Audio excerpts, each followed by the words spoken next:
কে PR বোঝে আর কে বোঝে না, এই জন্য সংস্কার আটকে থাকবে না বলে জানিয়েছে জাতীয় নাগরিক পার্টি এনসিপির আহ্বায়ক নাহিদ ইসলাম। দুপুরে কক্সবাজার পাবলিক লাইব্রেরি শহীদ দৌলত ময়দানে তিনি কথা বলেন।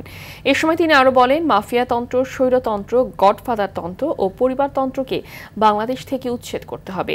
আর ফ্যাসিবাদের বিপক্ষে সবাইকে ঐক্যবদ্ধ থাকারও আহ্বান জানান এই আহ্বায়ক। পরে দলের দক্ষিণাঞ্চলের মুখ্য সংগঠক হাসনাত আবদুল্লাহ বলেন, নোবেলের আশায় সেফ এক্সিট নিশ্চিত না করেই শেখ হাসিনা রোহিঙ্গাদেরকে আশ্রয় দিয়েছে। দেশ গড়তে জুলাই পদযাত্রার অংশ হিসেবে এনসিপির ১৯তম দিনে কক্সবাজারে জুলাই পদযাত্রা করে। পরে বান্দরবানের উদ্দেশ্যে রওনা দেন এনসিপির নেতারা। যাত্রাপথে রামু, ঈদগাহ ও চকরিয়াতে পথসভা অনুষ্ঠিত হওয়ার কথা রয়েছে।